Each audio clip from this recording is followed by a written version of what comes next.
चलिए स्टार्ट करते हैं। आज चैप्टर 2E को सॉल्व करते हैं, क्लास 7 मैथमेटिक्स।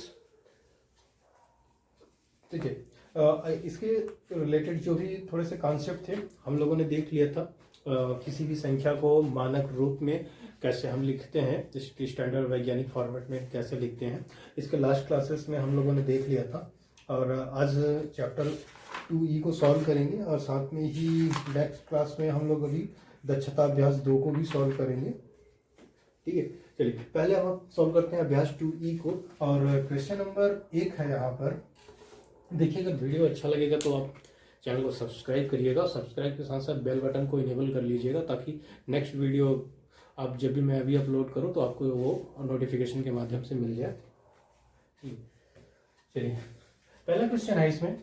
हम देखिए एकेडमिक लेवल का अभी यहाँ पढ़ा रहे हैं हम। कभी क्लास ये 7 है और अभी क्लास 6 की हमारी सीरीज हो चुकी है पूरी। आप देख सकते हैं क्लास 6 के मैथ जो प्लेलिस्ट में जाइएगा, प्लेलिस्ट में आपको सारे क्लास जो भी प्लेलिस्ट बनी हुई है सारे मिल जाएंगे आपको वहाँ पर। तो आप क्लास 6 के सभी देख सकते हैं, सभी स्टार्ट टू एंड है, पर सीरियल वाइज हमारे सारी क्लासेस उसमें आपको मिल जाएंगी वहाँ पर। ठीक है, और साथ में एक चीज़ और आपको बताना था, आपके लिए मैं एक वेबसाइट भी डेवलप करवा रहा हूँ जो उसका नाम है सॉफ्टेक। सेम यही है नाम, हमारे चैनल का ही नाम है सॉफ्टेक academy.com। आप इस पर भी जा सकते हैं। अभी ये पूरी तरह से डेवलप नहीं है, अभी आपको अपडेटिंग सून में मिलेगा, लेकिन आप विजिट करिएगा यहाँ पर और जो भी आपके सुझाव हैं आप यहाँ दे सकते हैं, हमारे इस वीडियो पर दे सकते हैं। यहाँ पर मैं डेली ऑनलाइन रहता हूँ। ठीक है, सॉफ्टेक academy.com आप विजिट करिएगा। आपको जो भी यहाँ पर सुझाव लगे आप बताइएगा ज़रूर। ठीक है, तो शुरुआत में मैं यहाँ पर अभी कॉन्सेप्ट को वहाँ पर अपडेट कर रहा हूँ और साथ साथ में चैप्टर को देखते हैं, चैप्टर को भी अपडेट करेंगे। साथ में टेस्ट सीरीज कुछ मैं आपको दे दूंगा ताकि टेट और वनडे एग्जाम के लिए आपके लिए हेल्पफुल होगा। ठीक है, चलिए सॉल्व करते हैं। पहला क्वेश्चन है 62 कितने 20 को मानक रूप में लिखना है। ठीक, को मानक रूप में। वेबसाइट का नाम मैं कमेंट्स डिस्क्रिप्शन में लिख दूंगा। ठीक है, देखिए इसको हमें कैसे लिखना है। मानक रूप अभी हमने बताया आपको मानक रूप होता क्या है। मानक रूप जो होता है हमारा वो k × 10⁻n के रूप में होता है। अब ये k जो होता है ये होता है हमारा 1 के बराबर होता है और या तो 1 से बड़ा भी हो सकता है। ठीक है, और 10 से छोटा होगा, 10 के बराबर नहीं होगा कभी भी, 10 से छोटा होगा। ठीक है, ये जो k की वैल्यू होगी। तो और ये जो m है ये एक पूर्णांक है, चाहे धनात्मक भी है और ऋणात्मक भी हो सकता है। ठीक है, तो इसी फॉर्मेट में हमको लिखना होता है। और देखिए अब इसको हम लिखते कैसे हैं। फॉर्मेट तो हमारा यही था जो भी मैंने आपको लिखा है यहाँ पर। अब देखिए जो दीदी इसमें देखिए कोई भी दशमलव वाली संख्या नहीं है। एक बार मैं यहाँ उतार देता हूँ आपको 0000000। ठीक है, ये हमारे पास संख्या है। तो देखिए दशमलव जब नहीं होता है तो ये लास्ट में माना जाता है, यहाँ पर है। और जब भी हम मानक रूप में लिखते हैं तो इस संख्या की स्टार्टिंग में शुरुआती जो संख्या होती है, जैसे 62 से ये स्टार्ट हो रहा है, तो ये जो 6 जो पहला डिजिट होता है बस पहले डिजिट के बाद ही दशमलव लगाया जाता है, क्योंकि यही हमारा फॉर्मेट होता है। जो k की वैल्यू जो होती है वो 10 से नीचे होनी चाहिए यहाँ पर। ठीक है, और एक से बड़ा होना चाहिए। तो अब देखिए ये दशमलव हम यहाँ पर ला रहे हैं 6.2। इसी फॉर्मेट में हमको हमेशा लिखना है। एक दशमलव के बाईं साइड एक डिजिट नॉन जीरो वैल्यू होनी चाहिए, सिर्फ एक डिजिट, 2 डिजिट नहीं होना चाहिए, सिर्फ एक डिजिट होना चाहिए। ठीक है, तो अब देखिए अब ये दशमलव जब यहाँ आ गया तो इतनी जो जीरोज हैं यहाँ पर इनका कोई मतलब है, कोई मतलब नहीं है। तो इन्हीं को हम यहाँ पर लिखते हैं 10 टू पावर कितना ये डिजिट। ये जो दशमलव यहाँ पर लगा हुआ था काल्पनिक रूप से जो दिख नहीं रहा था यहाँ पर, ये मान लिया जाता है यहाँ पर ये दशमलव होता है, क्योंकि सभी संख्याओं में दशमलव होती है। जब दशमलव लास्ट में होती है यहाँ पर तो हम इसका कोई मतलब नहीं होता, तो हम इसको नहीं लिखते हैं। लेकिन ये दशमलव जब बाई साइड पर नॉन जीरो वैल्यू के आगे जब लगी होती है तब ये इसको हमें लिखना पड़ता है। ठीक है, जैसा कि इसको हमने कॉन्सेप्ट में देख लिया था अच्छी तरीके से। तो अब देखिए कितने डिजिट ये आगे सरका। देखिए ये संख्या किस तरफ आ रही है, बाईं तरफ आ रही है। मैंने आपको बताया जब भी ये दशमलव बाईं तरफ आएगी, बाईं तरफ की तरफ आएगी, तो जितनी डिजिट ये जंप करेगा, जितनी डिजिट आगे आएगा, उतना यहाँ 10 के पावर के रूप में हम प्लस करते जाएंगे। ठीक, तो कितना आया ये देखिए 1 2 3 4 5 6 7 8, 8 डिजिट ये आगे आया। 2 को भी क्रॉस किया ना, तो 8 डिजिट क्रॉस किया, तो 10⁸। ठीक है, ये था हमारा पहला आंसर। Question number 2। अब दूसरा वाला भी जो बात कर रहे थे वो देख लेते हैं। 0 0 0 0 8, 2 2 4 0 है। ठीक, इसको हमें को मानक रूप में लिखिए। ठीक है, मानक या वैज्ञानिक एक ही होता है।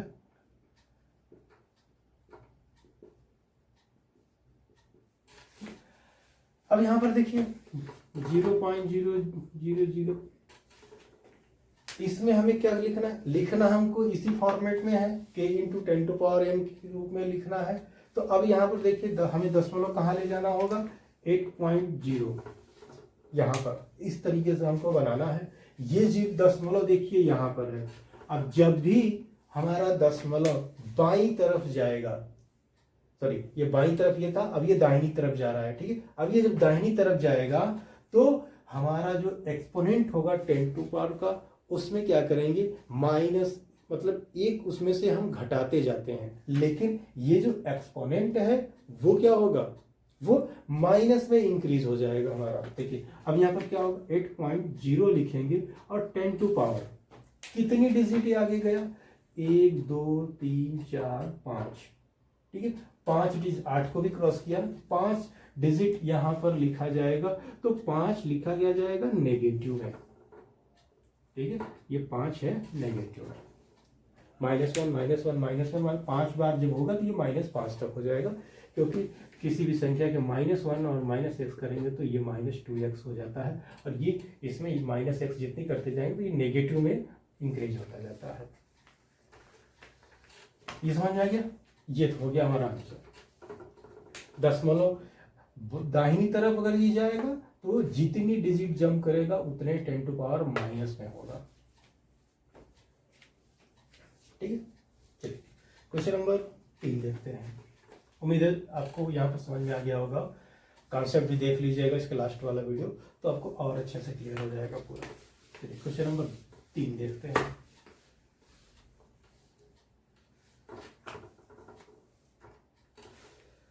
वैज्ञानिक का अनुमान है कि चंद्रमा की उत्पत्ति आज से लगभग 460 करोड़,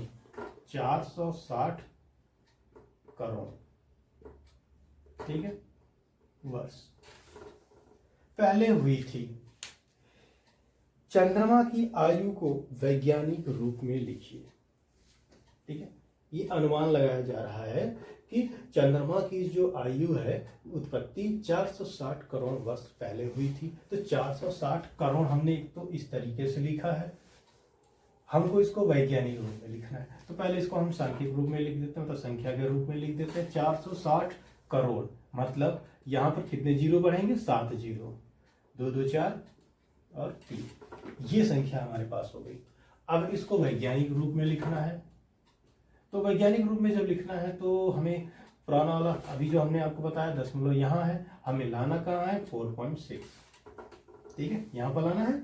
और ये कितने डिजिट आगे आया, इनटू 10⁻, कितने डिजिट आया, देखिए 2 2 4 2 6 2 8 और 1 9 डिजिट ये आगे आया, तो ये हो जाएगा 10⁹। ठीक है, ये था। चलिए क्वेश्चन नंबर 3 देखते हैं। 3 हो गया, क्वेश्चन नंबर 4।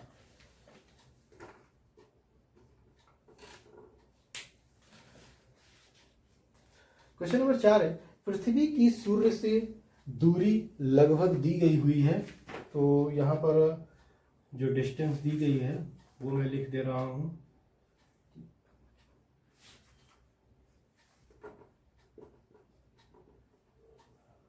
लगभग 15 और फिर 2020 ठीक है, 2 2 4 3 7, 2 2 4 3 7, ठीक है। ये हमारी डिस्टेंस दी गई है और इस दूरी को मानक रूप में व्यक्त कीजिए, ठीक है। तो इसको भी है को मानक रूप में लिखना है, व्यक्त कीजिए। चलिए, देखिए संख्या हमारे पास यही है। अभी अभी जिस कॉन्सेप्ट अभी हमने जस्ट ऊपर देखा है वही यहाँ पर भी लॉजिक लगाना है।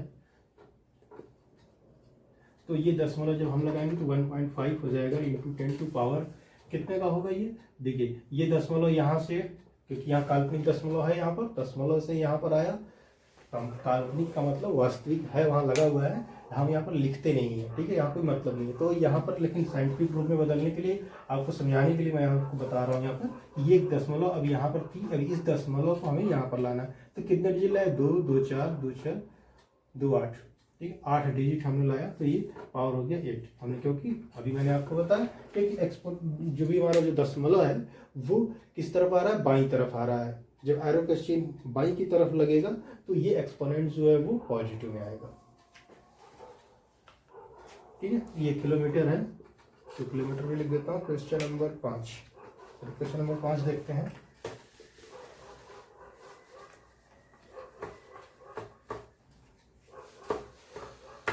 ये थोड़ा सा रात के समय पता नहीं आपसे शोरगुल ज्यादा होने लगता है,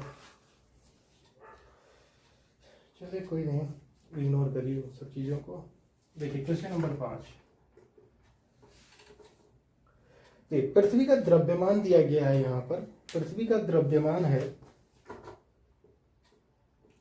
पृथ्वी का द्रव्यमान बराबर 5.98 इंटू 10 टू पावर कितना दिया गया है, 22, ठीक है।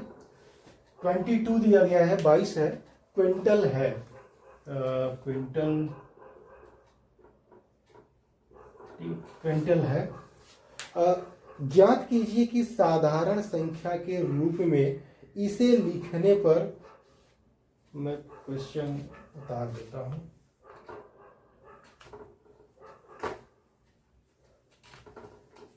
तो बराबर हटा देता हूं। पृथ्वी का द्रव्यमान क्विंटल है,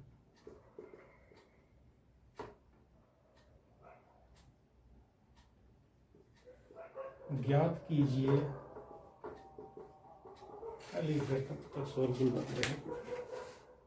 ठीक है। प्रश्न था पृथ्वी का द्रव्यमान 5.98 5.98 गुणे 10 टू पावर 22 22 है वो, ठीक है, क्विंटल है। ज्ञात कीजिए कि साधारण संख्या के रूप में इसे लिखने पर 598 के आगे कितने शून्य रखने होंगे।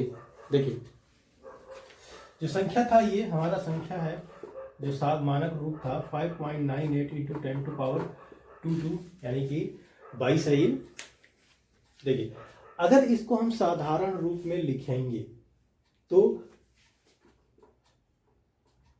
598, तो इसके आगे कुल कितने जीरोस हमें लगाने पड़ेंगे, 598 के आगे कितने जीरो लगाने पड़ेंगे। देखिए यहाँ पर ये 22 है और ये 0.2 डिजिट के बाद नॉन जीरो वैल्यू है, ठीक है। तो ये दो, इसमें जो एक्सपोनेंट है 2 जीरो इसमें घट जाएंगे और साथ में बचाएगा कितना 20।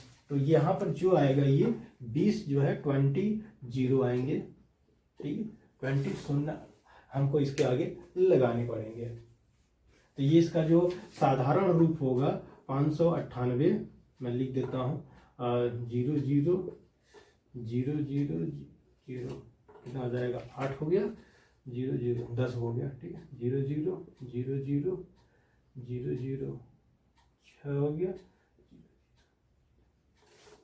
ठीक है। ये मतलब इस रूप में लिखना पड़ेगा। तो ये पूछा जा रहा है ये जो जीरो है वो कितने जीरो होंगे। तो देखिए यहाँ पर कितने हो जाएंगे, ये 2 2 4 2 6 2 8 2 10 2 12 2 14 2 16 2 18 2 20, ये 20 आएंगे, ठीक है। क्यों? क्योंकि ये जो दशमलव यहाँ पर लगा हुआ था वो ये नॉन जीरो वैल्यू भी इसमें काउंट होती है इस एक्सपोनेंट में, तो ये 2 इसमें हो जाएंगे। चलिए क्वेश्चन नंबर 6,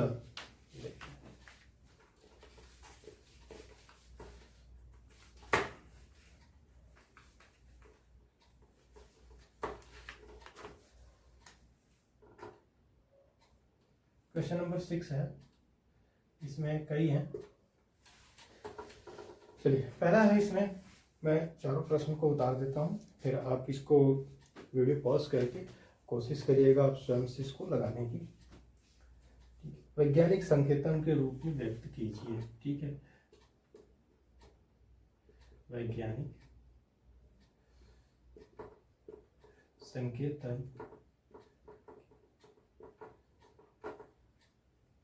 व्यक्त कीजिए। पहला है 425 0 0, कितने जीरो है, 2 तो 4। दूसरा है 2 करोड़ 20 लाख, 2 करोड़ 20 लाख। तीसरा है 0.0000045 और चौथा है 0.0025। ये 4 प्रश्न हैं। वीडियो को पॉज करिए, रोक कर वीडियो को रोकिए और साथ में अब इसको चारों को सॉल्व कर लीजिए। ठीक है, फिर मैं उसके बाद जब मैं आपको सॉल्व करूं फिर आप उससे मैच करवाइए। उम्मीद है ये लगा लिए होंगे। चलिए पहले हम देखते हैं 425 और ये फिर उसके बाद 4 जीरो हमारे हैं। अब इसको हमको लिखना किसमें, वैज्ञानिक या मानक रूप में लिखना है, तो ये हो जाएगा 4.25 इंटू 10 टू पावर, कितने डिजिट दशमलव आया, 2 2 4 2 6, तो 10 टू पावर 6। ठीक है, दूसरा है 2 करोड़ 20 लाख। इसको कैसे लिखेंगे 2 करोड़ 20 लाख को? देखिए 2 करोड़ 20 लाख को पहले हम कैसे लिखेंगे, 2 2 2 0 2 0 2 0। ठीक है, 2 करोड़ 20 लाख हो गया, 2 2 4 2 6 7, 2 करोड़ हो गया, 20 लाख, ये 20 लाख हो गया। इसको वैज्ञानिक रूप में लिखना है तो 2.2, मैंने आपको पहले बताया है दशमलव के बाईं साइड सिर्फ एक डिजिट होना चाहिए, एक डिजिट है। ठीक है, तो 2.2 अब इनटू 10 टू पावर, कितने डिजिट, ये दशमलव यहाँ से यहाँ आए हैं, यहाँ पर लगाया गया 2.2 के बीच में, तो 2 2 4 2 6 7, 10 टू पावर 7। ठीक है, ये हो जाएगा। तीसरा क्वेश्चन है 0.00045। देखिए ये दशमलव कहाँ लगेगा, 4.5 के बीच में। ये देखिए ये दशमलव दाहिने साइड गया, तो दाहिने साइड यहाँ पर आया 2 2 4 5 इंटू 10 टू पावर -5, नेगेटिव के रूप में आया, ये बड़ा है। चौथा है यही है 0.0025, ये हो जाएगा 2.5 इंटू 10 टू पावर, कितना डिजिट आएगा, 3 डिजिट। ठीक है, ये था हमारा क्वेश्चन नंबर 6 था। चलिए क्वेश्चन नंबर 7 देखते हैं।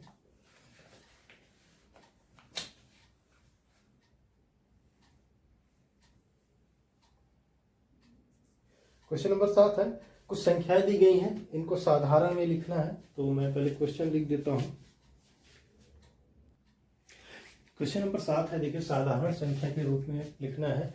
यहाँ पर 6 प्रश्न है कुल और 6 वैज्ञानिक विधि में लिखे गए हैं, मानक रूप में लिखे गए हैं। आपको इनको साधारण रूप में लिखना है, जो इसका एक्चुअल मान था साधारण रूप में वो लिखना है आपको।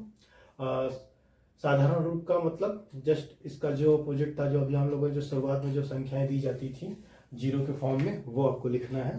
ठीक है, तो आप वीडियो को रोकिए और सभी प्रश्नों का सॉल्व करिए और सभी के आंसर आप लिख लीजिए, एक बार एक अपने पेपर पेज पर सॉल्व कर लीजिए, फिर मैं सॉल्व करता हूँ, फिर आप उसके साथ मैच करवाइए। ठीक है, चलिए सॉल्व करते हैं। ठीक है, पहला क्वेश्चन है 2.5 इंटू 10 टू पावर 4। देखिए ब्रैकेट के ऊपर लिखना और डायरेक्ट लिखना, दोनों का मतलब सेम होता है।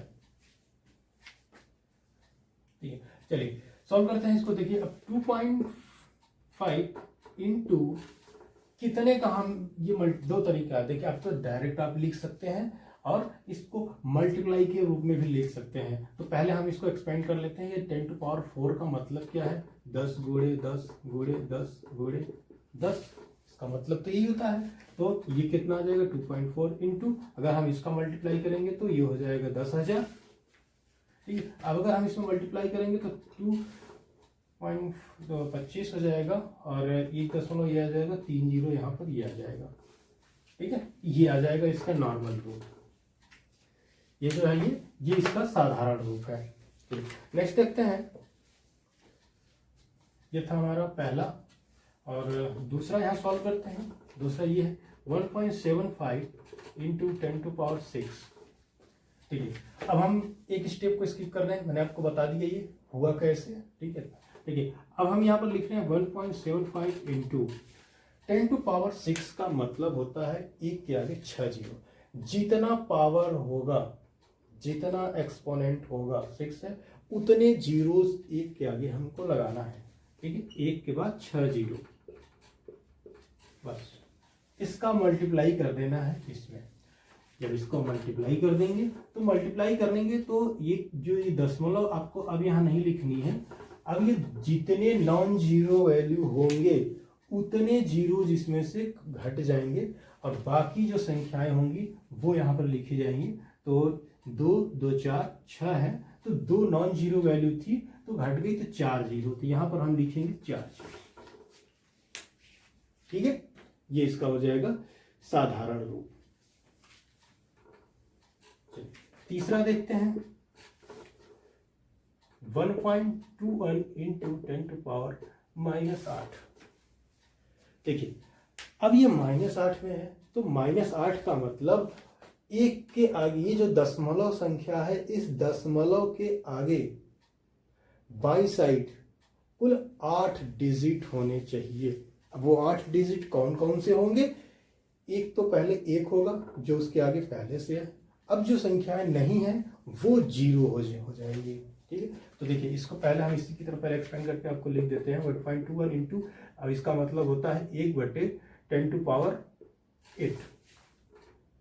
ठीक है, ये जस्ट समझाने के लिए लिख रहा हूँ, ये आपको यहाँ नहीं लिखना है। मतलब इसका मतलब क्या होता है ये मैं आपको बता रहा हूँ।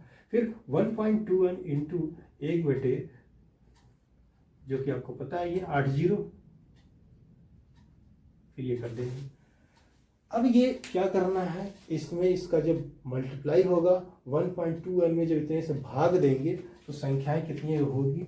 देखिए, एक मैं आपको माइनस वाला डिटेल में बता रहा हूँ कैसे, मतलब ये स्टेप होता क्या है ये लिखने के लिए मैंने सिर्फ लिखा है। नहीं तो अगर आपको ये प्रैक्टिस अच्छी है तो आप डायरेक्टली भी आंसर लिख सकते हैं। डायरेक्टली अब मैं देखिए 2 स्टेप मैंने आपको बता दिया, डायरेक्टली देखिए कैसे लिखता हूँ। देखिए 8 है तो हमने यहाँ पर इसके आगे लिख दिया, इसके आगे देखिए पहले होना क्या होगा, ये देखिए एक नॉन जीरो वैल्यू आपको फिक्स होगी। जितना एक्सपोनेंट नेगेटिव में होगा उससे एक कम करके जीरोस आप बढ़ा देनी है दशमलव के बाद। एक दशमलव जीरो लगानी है, एक दशमलव लगानी है। 8 एक्सपोनेंट था, 7 जीरो, 1 2 3 4 5 6 7। 7 क्यों किया? क्योंकि एक नॉन जीरो वैल्यू भी यहाँ पर है, ये इसमें काउंट हो जाएगी। ठीक है, 1 2 1 यही था उसका संख्या। क्वेश्चन नंबर 4, आपको यही बदलना था। क्वेश्चन नंबर 4 ये है 4.5 इंटू 10⁻⁻5। डायरेक्टली कन्वर्ट करते हैं, 0 पॉइंट कितने जीरो होंगे, -5 एक्सपोनेंट, तो 4 जीरो होंगे। 4 जीरो, 1 2 3 4, सीधा लिख देना है ये 4 5, क्योंकि ये दशमलव हट के आगे आ चुका है, ये यहाँ आ गया तो सीधा ये 4 5, ये इसका हो गया ना। 2 लाइन में देखिए इस तरीके से आप लिख सकते हैं। अब मैं 5वें की बात करता हूँ, 2.3 इंटू 10⁻⁻7। क्या करना है, जस्ट भाई -7 है तो -7, तो दशमलव के बाद कितने जीरो, 6 जीरो लगाने हैं हमें। 0.6 जीरो, 2 2 4 2 6, और ये हो जाएगा 2 3। ठीक है, चलिए नेक्स्ट 5 हो गए, 6वां। चलिए 1 मिटाते हैं फिर देखते हैं। चलिए इसको वैसे लिखने को तो मैं यहीं पर लिख दूंगा, आ भी जाएगा, 2 ही लाइन में जो मैं लिख रहा हूँ आ जाएगा ये तो इसको बताने के लिए मैंने इतना लिख दिया था। छठवां देखिए मैं यही लगा देता हूँ, 2.5 इंटू 10⁻⁻4 है, ठीक है। ये हो जाएगा 0.004 है, 3025 हो जाएगा। अच्छा ठीक है, तो ये था हमारा 7वें का आंसर। मैंने आपको डिटेल में बता दिया, जो आपको अच्छा हो वो आप लिख सकते हैं। देखिए ये जस्ट समझाने के लिए था आपका, ठीक है। डायरेक्टली जो हो रहा है ये करना, बस ये याद रखिएगा नेगेटिव में जितने भी एक्सपोनेंट होंगे उससे एक कम दशमलव लगानी है, उससे एक कम जीरो। 4 था, 3 जीरो फटाक से लगा के ये संख्या उतार देनी है। चलिए एक चीज मैं आपको और यहाँ दिखा देता हूँ, रिवर्स, इसी को करके रिवर्स दिखा देता हूँ बराबर। अभी जो अगर मान लीजिए इसको मानक रूप में बदलेंगे तो कैसे बदलेंगे, ठीक है। ये दशमलव 2 के आगे आएगा, ये चलेगा दाहिनी ओर, तो कितना हो जाएगा ये आ जाएगा 2.5 इंटू 10⁻, हम कितना लिखेंगे 1 2 3 4, 4 डिजिट हम दाईं ओर चल रहे हैं, तो ये और ये दाहिनी तरफ जा रहे हैं, तो ये -4, यही चीज लिखा था यहाँ पर 2.4, इसी चीज का हमने बदला और आपको रिवर्स करके मैंने आपको दिखा दिया। ठीक है, सारी चीजों को आप वेरीफाई कर सकते हैं रिवर्स बना के। ठीक है, अगर इसको रिवर्स आप बनाएंगे तो दशमलव हमको यहाँ लगाना है 2.5 पर, 2.5 दशमलव यहाँ से आएगा 2 2 4 इंटू 10⁻4। बाईं तरफ हम दशमलव लेकर आएंगे तो पॉजिटिव में बढ़ेगा। ठीक है, यही चीज था 10⁻4। चलिए क्वेश्चन नंबर है 8 को देखते हैं। ठीक है, 8वां प्रश्न है, लास्ट प्रश्न है। अभी जो हम लोगों ने अभी इसके पहले क्वेश्चन सॉल्व किया उसमें मैंने आपको इसका लॉजिक बता दिया था। ठीक है, तो देखिए एक इलेक्ट्रॉन का द्रव्यमान है, द्रव्यमान यहाँ दिया गया है 9.107 इंटू 10⁻⁻20। ठीक है, ग्राम है।